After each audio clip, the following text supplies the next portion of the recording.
Andrea Brillantes or Bea Bores? Oh my goodness! Kasi parehas ko silang nakakasama, parehas ko silang kaibigan. Hindi man ganun katagal kami magkakasama o matagal na magkaibigan, naging part na rin sila. Hindi, kung mapanood man to syempre ni Blight ni Andrea, alam ko naman parehas sila magkaibigan eh. So kaibigan din namin sila. Ako naman, ang lagi kong nakakasama si Bea. Kilalang kilala ko si Bea, pero hindi ko po masyadong kilala gaano si Blight. Pero sobrang bait ni Blight, to be honest. So Bea Bores ako. Pero hindi ibig sabihin hindi ko gusto si Blight ha. Kasi syempre namimili tayo. Bea Bores or Mika Salamanca? Hindi ko pa kasi gaano nakakasama si Mika Salamanca, kaya baka Bea Bores muna ako. Saka malabo mo makasama ngayon yun, nasa bahay ni Kuya yun. Bea Bores or Sophia Smith? Sophia Smith? Piang. Si Piang, yung nanalo sa BBB. Hindi sa bumabase ako sa nakakasama ko kasi syempre hindi ko pa alam dun sa isang tao. Pero Bea Bores siguro ako kasi si Bea, kilala ko na yung buong pagkatao niya. Ganun, Bea Bores ako. Alam ko si Piang, nanalo siya sa PBB, nakalabas na. Hindi ka pinuntahan sa inyo? Hindi, ba't sino ba naman ako? Bea Bores or Zainab Harake? Oh my God! Alam mo yan, at alam ng tao yan. Diba? Tungkol sa amin ni Zainab. Pero matagal na yung issue na yun, past na yun, hindi ko naman na iniisip yun. Pero sabi ko nga, sa nakakasama ko, Bea Bores ako. Pero baka maging issue to kasi hindi ko pinili si Zainab. Pero wag naman kasi actually nagkaayos na kami ni Zainab eh. Nagkaanuhan na kami. Pero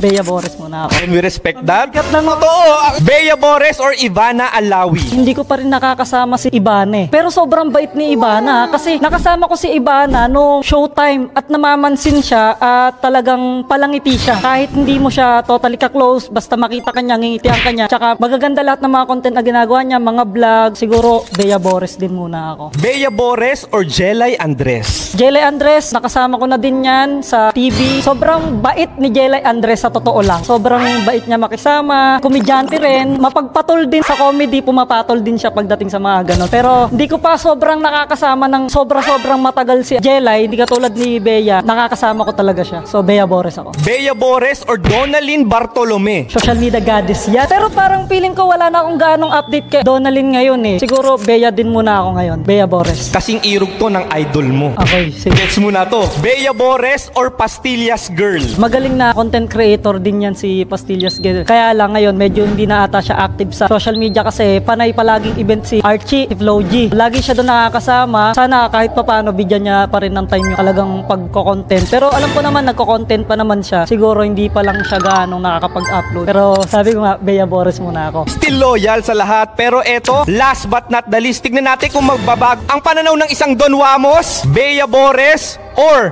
Tony Fowler. Wala na. Pasensya na, Bea. Pinaglaban talaga kita eh. Bea, wag ka magalit sa akin. Pinaglaban kita. At saka alam mo naman yan, Mami Oni. Mami Oni ako. Mami Oni. Kala ko pa naman loyal ka hanggang dulo. Hindi, kasi syempre, pag may binanggit ka na talagang mas solid mo na nakakasama at alam mo yung pagmamahal nyo sa isa't isa, doon ka babasi. Bakit si Mami Oni ang top 1 mo sa lahat ng binanggit kong influencer or vlogger? Unang-una sa lahat yung reality show nila. Maraming natututunan yung mga tao. Kung may mga away man sa loob ng family ng Toro Fam, so ibig sabihin natututo yung mga tao sa kanila na dapat pala hindi natin to gawin. Kasi nag-aaway sila tungkol sa ganito. O kaya naman, meron naman silang tamang ginagawa na maganda. Ma-adapt din ng mga manonood na dapat ganito gawin natin tulad ng Toro Family. Diba? So yun ang kaya Toro Family. Toro Fam ako. Ano ang tumatak sa isang Mami Oni? Medyo marami talaga eh. Ang lagi ko naririnig dyan eh.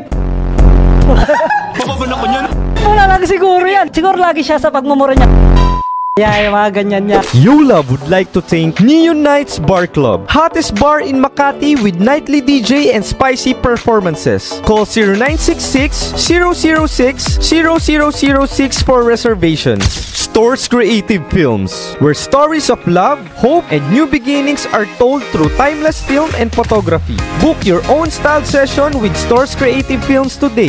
Lechon de las Piñas, sa lutong at lasa, happy ka. Contact them for faster transaction. Hustlers Mobile Bar, perfect for any event, big or small. They bring the bar to you, ensuring an unforgettable experience. Book now and get free 1 bottle of tequila. Pace Auto Spa, wash your car today. They are located in Taytay, Rizal. Mervin's Cell Phone Repair, get your cell phone fixed today. Specialized in fast, reliable repairs for all your mobile devices. Cassie's Party Cards. Book a party card for your special events. They offer premium event food cards with affordable party packages. Summon Angel Party Events. Legit direct supplier of mascots for parties. They bring magic, laughter, and unforgettable memories. Book now and get 10% off.